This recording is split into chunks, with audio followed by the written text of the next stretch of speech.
Good morning. I am the Reverend Molly Hausch-Gordon, the minister of this congregation. I am so glad to welcome you this morning to our Sunday service at the UU Church of Columbia.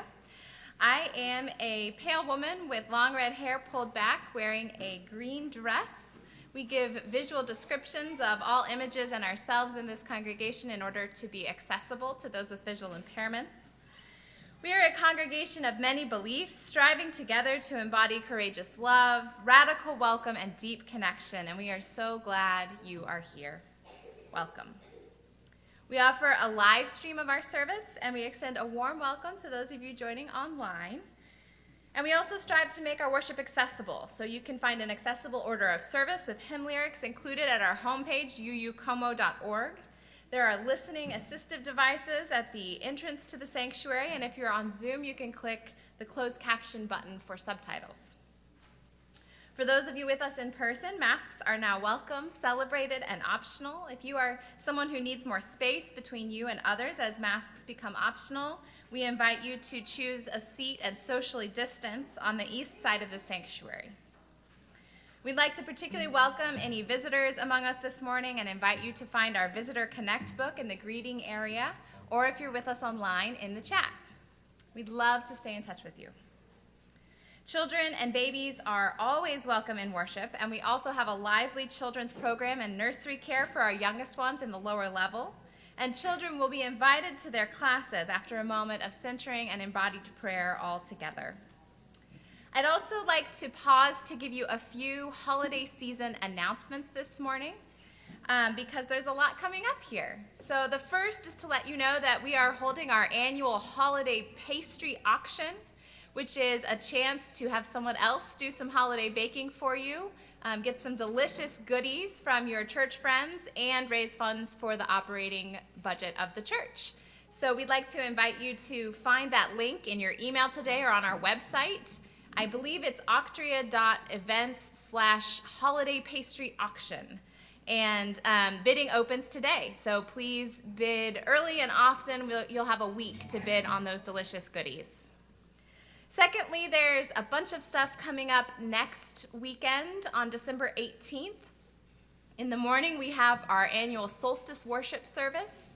And then we have two different offerings for you after the service. One is another fundraiser from our fundraising team who is doing eco-friendly gift wrap this year. And so if you'd like, you can bring the gifts that you need wrapped here to the church with you and leave them with our folks, and they'll wrap them up in cloth and recycled materials. They have cloth bags, reusable tags, a lovely assortment of eco-friendly wrapping that you can reuse every year. And also after the church service on that Sunday, our new UU churcher, Miriam Webster, who is a renowned energy therapist, will be offering a workshop at noon here in the sanctuary to help give some somatic body tools for increasing resilience and wellness through the holiday season. And so everyone is invited to attend that as well. It's open to the public. And then on that evening, we'll be offering our Zoom online holiday blues service for those who would like a chance to pause in a quiet way to acknowledge some of the difficult feelings of the holiday and to sit together and care for one another for those who may be grieving or struggling during this season. Lastly, I want to remind you about our new times for Christmas Eve this year. Christmas Eve is falling on a Saturday, and we are worshiping a little earlier than usual for our Christmas Eve services. So our interactive family service will be at 4:30 on December 24th, and our quieter candlelight service will be at 6:30. And we very warmly invite you to join us and bring your friends. It's a lovely, beautiful service every year, both of them. And we'll also be holding a cookie reception at 5:30 between the two services, and invite those who are coming to the family service to stay and those who are coming to the later service to come early, enjoy cookies and fellowship together, and we also welcome your cookie donations. Very finally, Christmas Day is on a Sunday this year, which means we will be gathering, and we're going to make it a casual, festive atmosphere. We'll be gathering at 11:30 instead of 10:30, so folks have time to do whatever they need with their families that morning. And then we'll have a festive brunch church, and we invite you to bring a potluck brunch dish. We'll have the table set up, and we'll eat delicious things together and have beautiful conversations for our Christmas morning gathering. Thank you for your patience with me with a lot of announcements. I'm excited about this season at the church. And I now invite you to take a moment to settle into our service with the help of our guest musician, cellist Nathan Roberts.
Thank you, Nathan.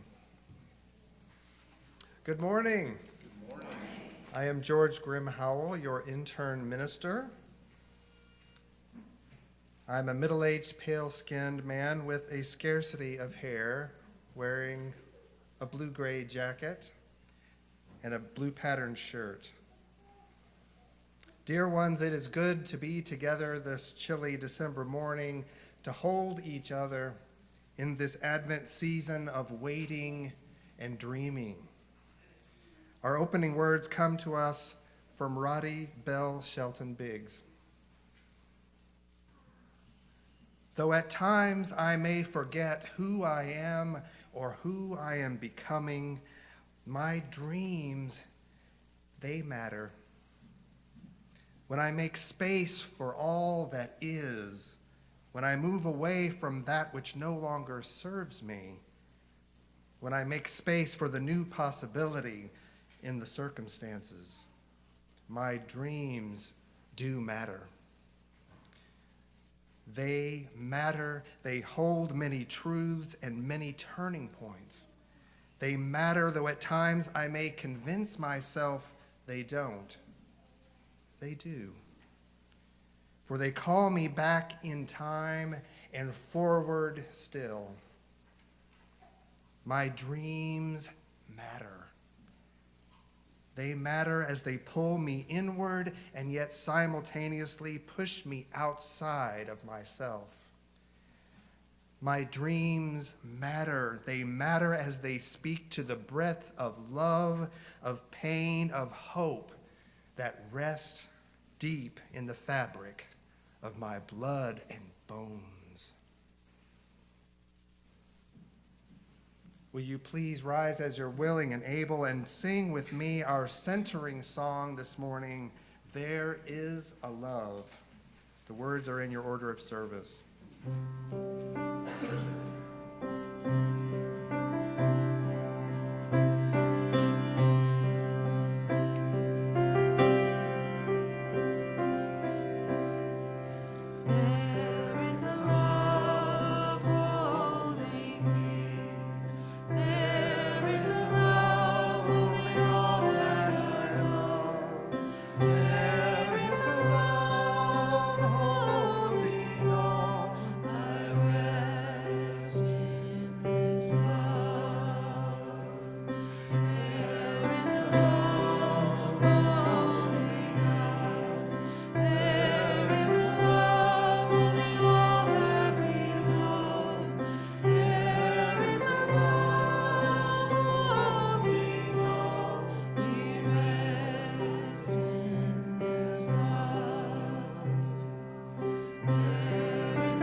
Good morning. I am Tim Dickerson. I'll be your worship associate this morning. I'm a middle-aged, pale-skinned man with scarce hair as well. I have brown eyes, and I have a purplish pink dress shirt with a rainbow tie on this morning. Now we light our chalice representing the cup of community that holds us and the flame of spirit that sustains us. Let us share in our words of affirmation printed in your order of service. Love is the spirit of this church, and service is its law. This is our great covenant, to dwell together in peace, to seek the truth in love, and to help one another.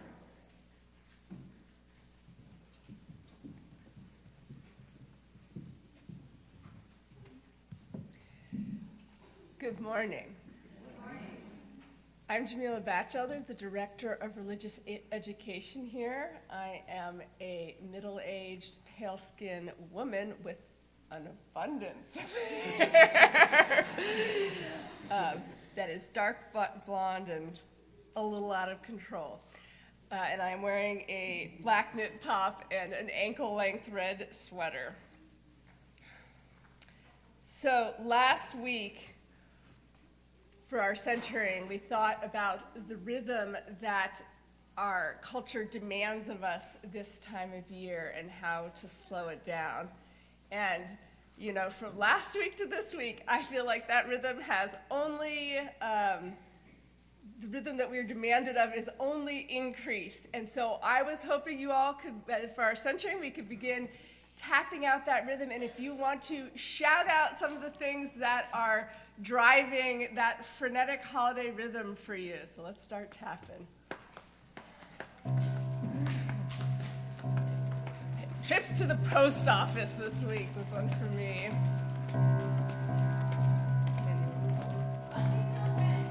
Fussy children.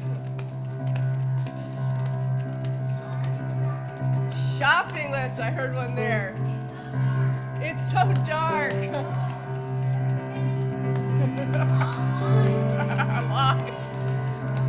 Traffic.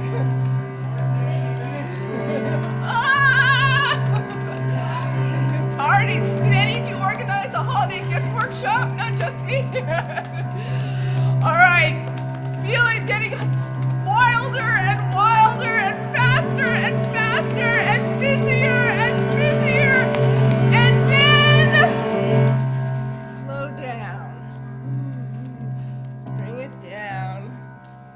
Feel the rhythm. The rhythm of long, welcoming nights.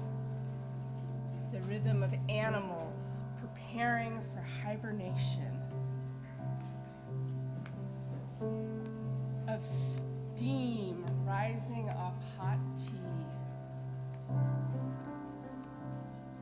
Cold days and snuggles with loved ones. Of snow silently, gently falling. While so much of our modern world is calling us into a whirl of action, there is an older rhythm calling us to rest. Can you find that rhythm? If even for a single moment.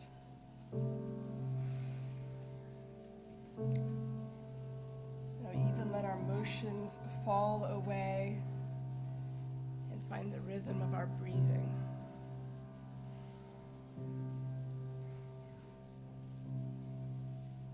And place a hand to our heart. Can we be quiet and still enough to find its steady beat?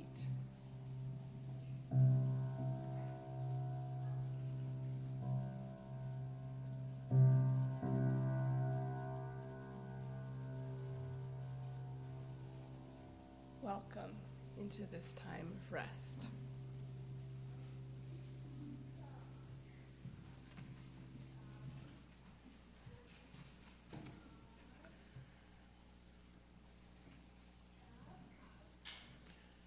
Now, during a moment of contemplative music, I invite you into our weekly ritual of stones and water. Those of you with us online are invited into a time of contemplation during quiet music, and you may wish to share your joys or sorrow in the chat to be spoken aloud during our time of prayer. For those here in the sanctuary, you are welcome to come forward and take a stone representing any of the hopes and fears that you bring with you this morning, and drop the stone in the water, which represents the embrace of our community. Those of you in person who wish to have your joy or sorrow spoken aloud may write it in a yellow slip at the back table to be shared during our time of prayer. So it's right there back in the center. Jeff's filling out something right now, so feel free to put in something there for our joys and sorrows. And now join us in our stones of joys and sorrow.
children are about to head downstairs to their classes, I want to say two things before you go. First, the Barton class, which is kindergarten to second graders, will be going outside, so make sure you go down with your jacket. And second, we have our Simple Gifts craft making workshop after service today. We have lots of supplies, so if anyone wants to stick around for that, we have light refreshments to go with it, and it's a lot of fun. All right. If you will join me in singing our kids out with the words in the order of service, and children, find your teachers in the greeting area.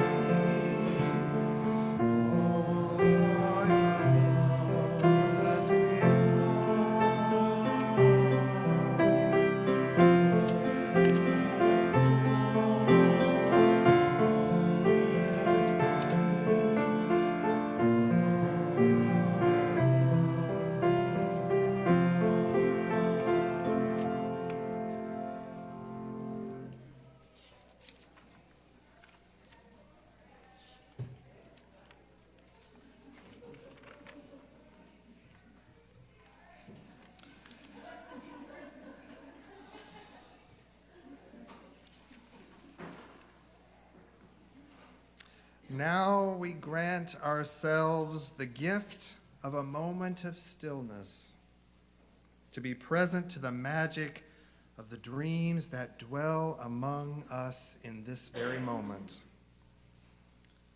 We will now share the joys, sorrows, and prayers of our community. If you are so moved, feel free to share in joys with spirit fingers and with a hand gently to the heart for sorrows. We begin with these sorrows. This from Christine Heath, who is thinking of the impending loss of the family dog, Kona.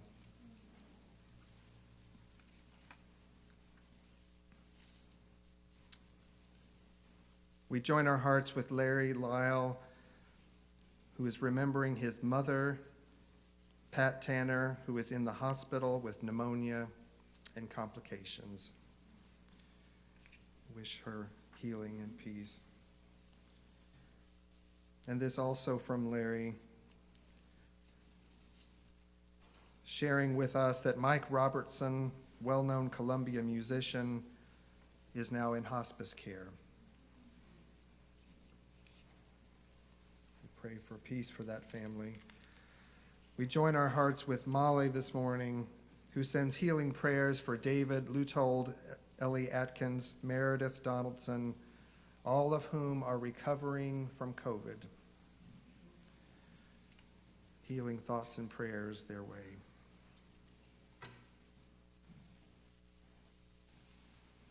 And these joys from Jeff Ordway, Connie and I, he said, were featured in an article in the New York Times style section yesterday. They are styling. And this joy from Molly to have my chosen family member Karen and godson Oscar visiting this week. And healing wishes to Oscar going through a bout of croup.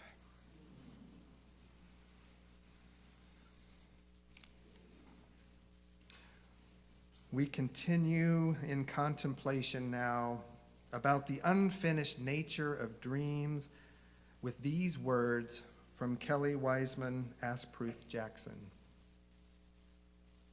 Please join me in a spirit of prayer or meditation. Dear great lathe of heaven, O foundry of souls, you churning, burning cosmos, which has wrought me on the infinite loom of your celestial body. Spinning stars and indifferent stones, hear my prayer. do not curse me to perish with all my dreams fulfilled. Do not afflict me with the vision so narrow and a heart so small that all my greatest hopes could be accomplished within a single lifetime. Rather, bless me with an unquiet spirit. Anoint me with impertinent oils.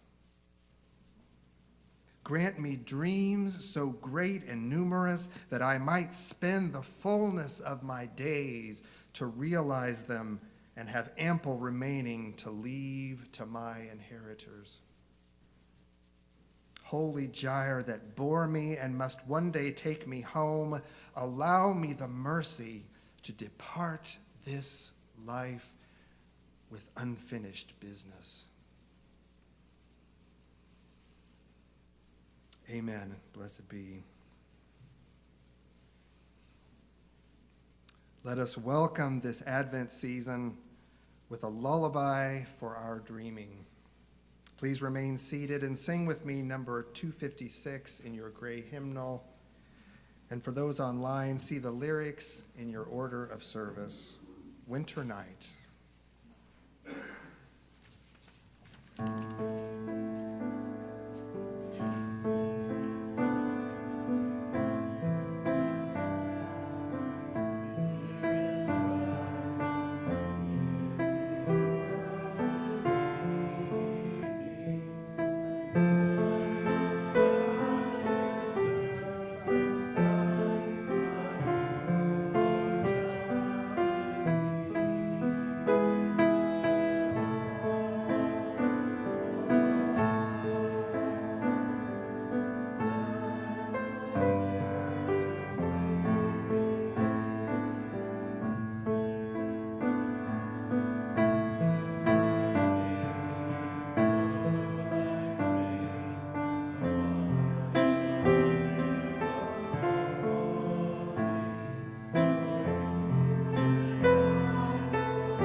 And now a reading from Walt Whitman.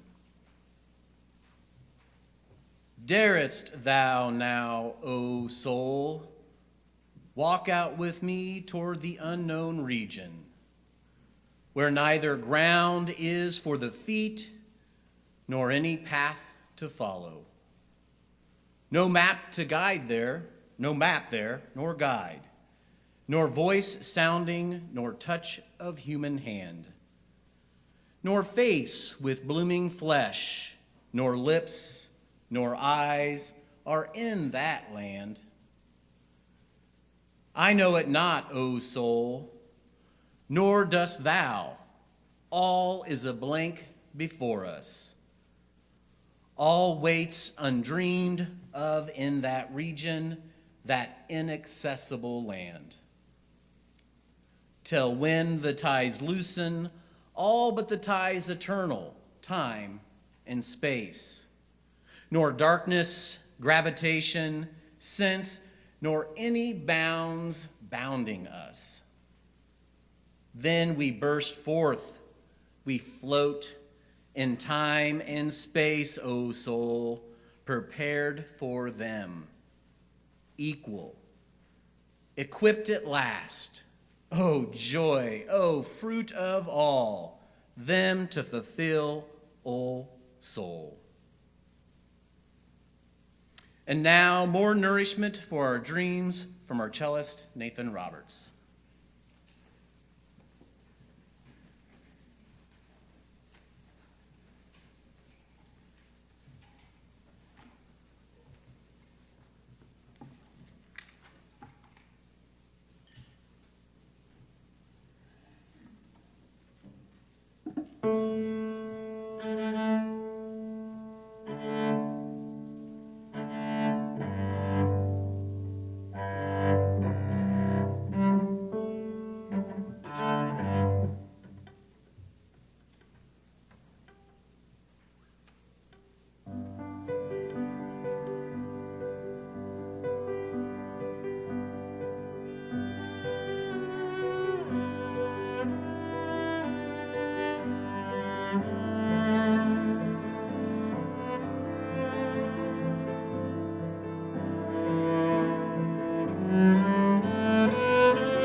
And I have to follow that. Thank you, gentlemen.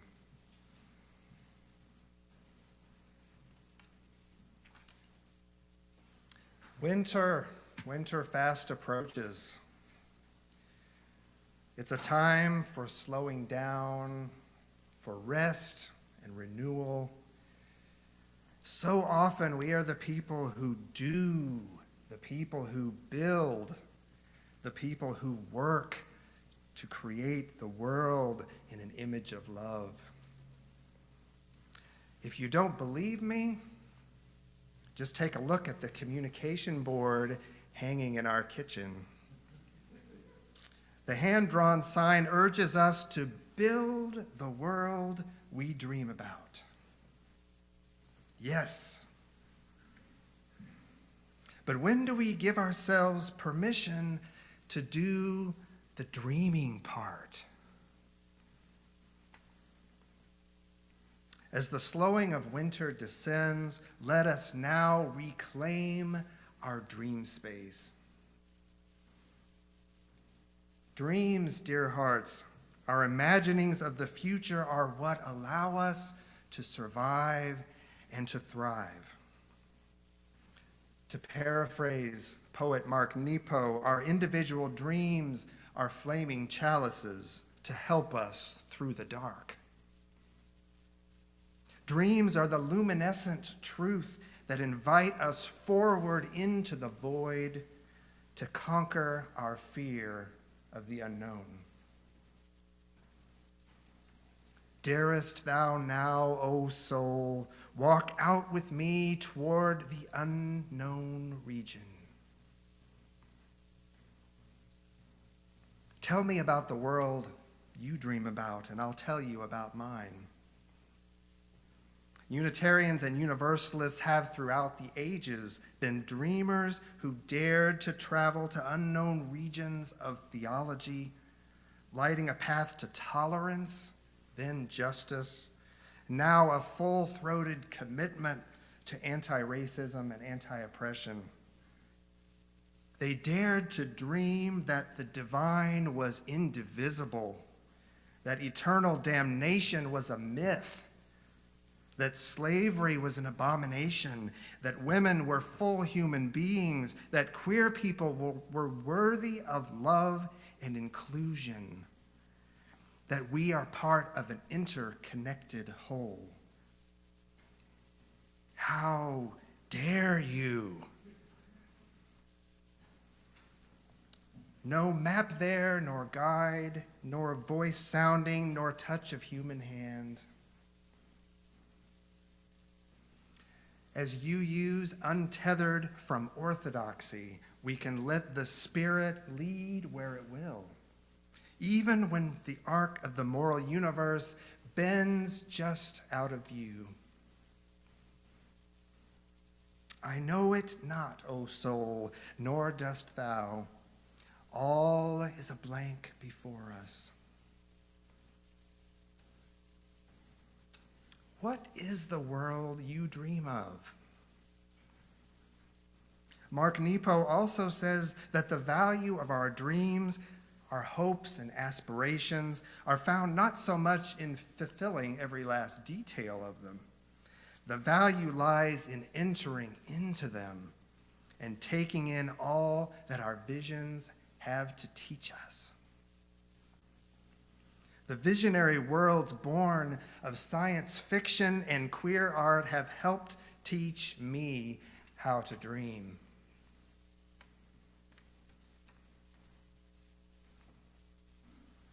Pioneer of 20th century fiction, Ursula Le Guin, dared to dream of worlds unknown. These images on the screen are illustrations from an edition of Le Guin's 1969 novel, The Left Hand of Darkness. We see here a native of the world of Gethin with his earthly visitor, the book's protagonist. We also see an image of the book and a mystical old tree from the Gethinian landscape. Le Guin's works don't transport us to worlds of exotic landscapes, gargantuan creatures, or technology that collapses time and space. Rather, Le Guin dares to ask some stunning yet very lifelike what ifs.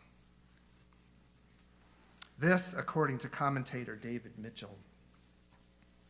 In her 1974 novel, The Dispossessed, she had the audacity to ask, what if a society evolved where no one owned anything? And in my favorite, The Left Hand of Darkness, pictured here, she dares to ask, what if biological sex and gender were not fixed, but serially mutable? Le Guin stirs our imaginations with the provocative phrase, "The king was pregnant." In this novel's world, the Gethenians are androgynous and celibate for most of the 26-day cycle. But during the 3 days of Kemmer each month, they become sexually active as either male or female. They don't know which it will be. In this thought experiment, anyone can be a mother. Anyone can father children. What if there was no sexism, no misogyny, no toxic masculinity, no need for feminism? The king was pregnant. Rather than viewing gender as the core of the self, Le Guin invites us to consider whether we might have a deep down Gethenian layer that transcends gender or biological sex. Is she predicting a gender-fluid future? No, says Le Guin. Her book should be read as artfully crafted thought experiments. Their purpose, she writes, is not to predict the future, but to describe reality, the present world. I am an artist, she wrote, and therefore a liar. Distrust everything I say. I am telling the truth. What a provocative idea, that art unbinds the truth by telling lies. Let us dare to dream delicious lies into existence. Till when the ties loosen, all but the ties eternal, time and space, nor darkness, gravitation, sense, nor any bounds bounding us. Another thought experiment. Picture, if you will, a set of tarot card illustrations that proclaim the power of queer people of color. But first, let me remind you what traditional tarot cards look like. These cards, used for mystical divination of one's future life, typically display images sourced from medieval culture, centering on images of European heteropatriarchy. On the screen, we see examples of the traditional cards emphasizing whiteness and maleness. Now, Violet, cue the harp. Now let us enter the dream space of queer artist Christy Rhode.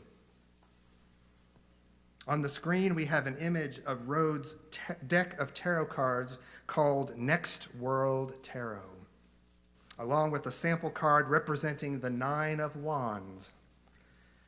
Through her queer lens, we can see hints of a new world that we would like to construct.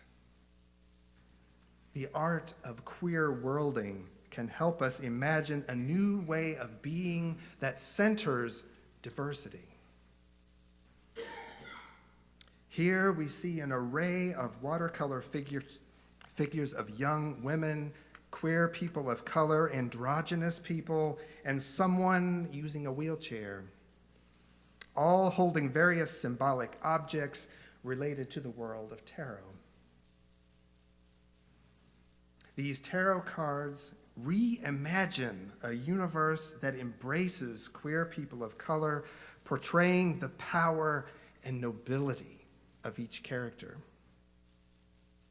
Marginalized people can reclaim an expansive power through visualization. One small act, writing of a king who's pregnant, or recognizing the spiritual power of a person of color, becomes a pattern we can build on when we wake from our dreaming. Then we burst forth, we float in time and space, O soul, equipped, equal at last.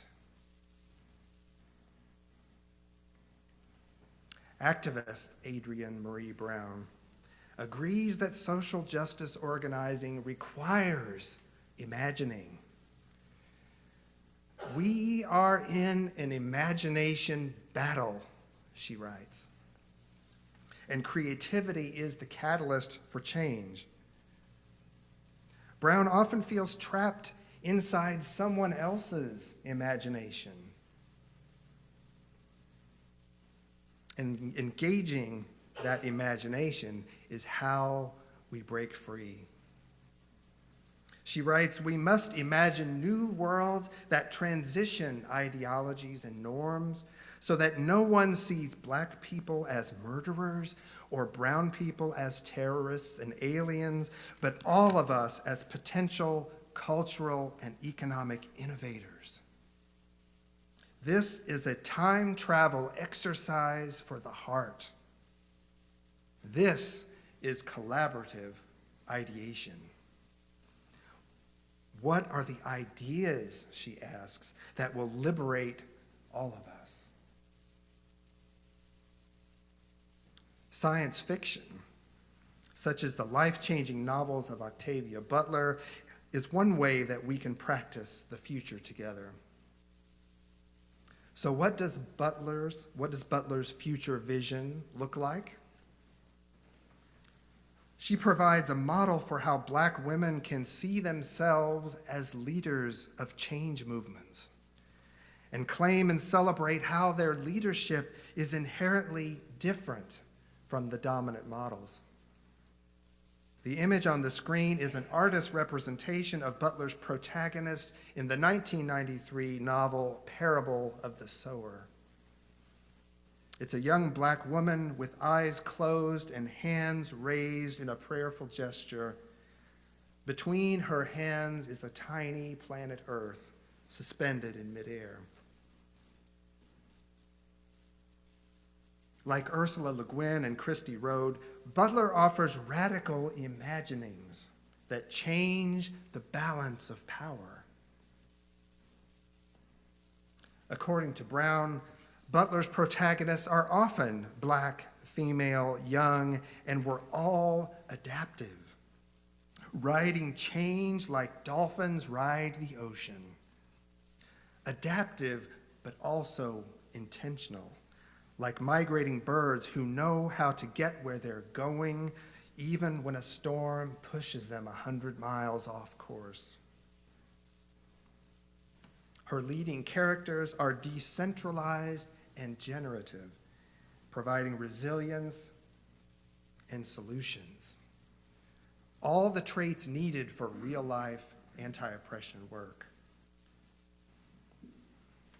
My favorite Octavia Butler novel is the 1993 work Parable of the Sower. And this book places change at its center. In the midst of a future dystopian hellscape, we meet our protagonist, Lauren Olamina. She is a young black woman who finds within herself the ability to lead a ragtag group of survivors on a perilous journey toward social healing. Olamina even formed her own theology, scratching these prophetic words into her journal. All that you touch, you change. All that you change, changes you. The only lasting truth is change. God is change. The new imagining here is that even amidst climate catastrophe, war, destruction, and death, new life is possible. Something can change in the world when something changes inside of us. These are the fractals that Adrienne Marie Brown and Octavia Butler write about. Our dreams allow us to form small patterns of change that start deep inside us and ripple outward from deep in our guts to our hearts, to our minds, to our hands. And then we touch another, and the pattern replicates and repeats like a beautiful mosaic that takes one tiny act and replicates it again and again, over and over, until the world starts to look much different. God is change.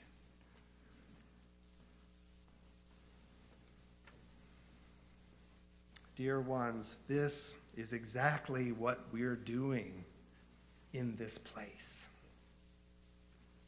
In this season of slowness and rest, like that sign in our kitchen says, we are building the world we dream about.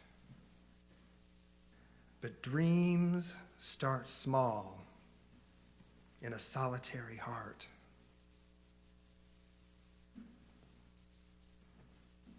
What is it you dream of? It's perfectly okay if your dreams are not for a grand reimagining of our entire civilization. Maybe you dream of your own personal healing. Maybe you dream of a world in which you are seen, really seen. Maybe something is changing deep inside of you that will become a life-giving fractal, a repeating new pattern that changes the world slowly, one experience, one relationship at a time. In this wintry dream time, let your dream be a single red rose blooming on an ocean of snow. So may it be. Please sing with me now. Rise as you're willing and able to sing our closing hymn, number 346. Come sing a song with me, and we'll just do verses 1, 2, and 4.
Now is the time in our service when we join in the spiritual practice of generosity, mirroring the abundance of the earth in communion with one another.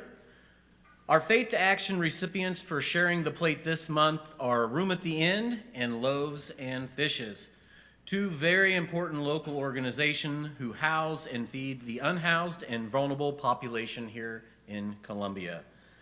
You can give with check or cash in the offering plate in person, or you can use the giving details in your order of service to give online or by text. And now sit back and enjoy another musical interlude here from our cellist, Nathan Roberts.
Thank you. In closing, we return to the words of Roddy Bell Shelton Biggs. My dreams matter, as they are connected to the dreams of my ancestors, connected to all who have graced this earth before, who grace it here and now, and will be connected to all those who grace this earth when we grace this place no more. My dreams, they matter. Your dreams, they matter.